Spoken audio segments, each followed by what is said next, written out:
I think I need to work on like not jumping so high over the hurdle. I felt like I jumped pretty high over the hurdle the whole time. I do know that you have, by nature, kind of a small stride, but we want to lengthen out because you're saying you want to learn that 3-step, right? Mm-hmm. Still? Logan's having a hard time reaching the first hurdle in 8 steps and then also doing 3 steps between the hurdles. Okay, so instead of 9 steps, let's see if we can get 8 steps. So what I want you to do is switch them up in the stance, and I want you to come out with bigger strides, getting on your toes, just like we do with all the drills, and you'll hit this in 8. Okay? Here's something to understand about the steps and hurdles. First, most successful hurdlers take 8 steps from the starting blocks to the first hurdle.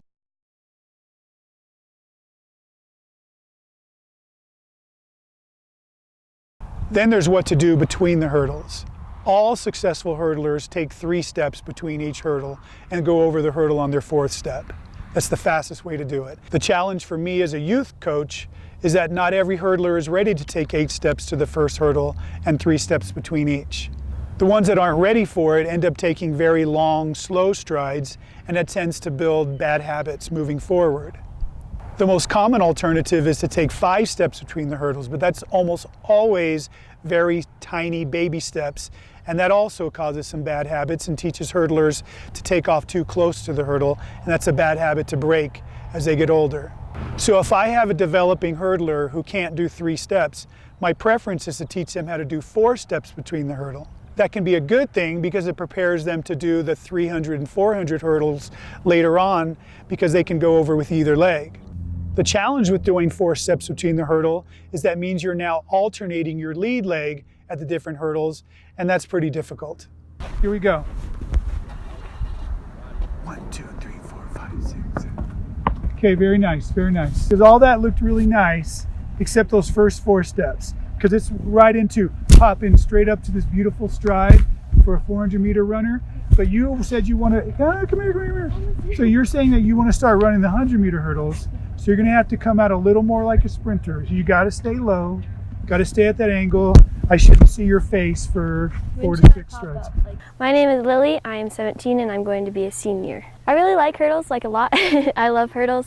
So 400 hurdles and 300 hurdles was my love, but I wanted to see if I'd do good in the 100 hurdles. Well, you're going to have to look at the hurdle the whole time. I know. But I want your body coming at an angle. You shouldn't be straight up until midway through, okay? All right. 1, 2, 3, 4, 5, 6, 7, 8, 9. Okay, stop. What do you think? Can you take 8 strides? You don't think so? Okay. So then let me ask you this. And I'm okay with that for now. We can work on this later. Which leg would you prefer to go over the first hurdle with?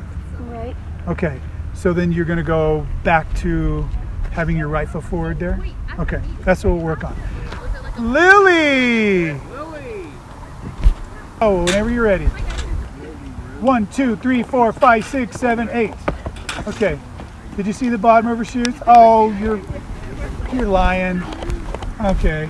Okay. The whole thing about the bottom of the shoe is that when a sprinter is accelerating, they shouldn't be lifting their feet very high off the ground. They should just be pulling them forward. So what I have some of the athletes do is stand behind the ones that are accelerating and just to see if their feet are coming up too high. Here we go.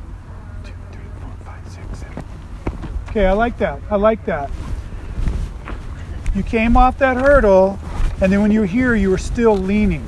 Yeah. Remember, if you're leaning, that means you're going to be running with all this. Come off that hurdle tall with a big, powerful trail leg, okay?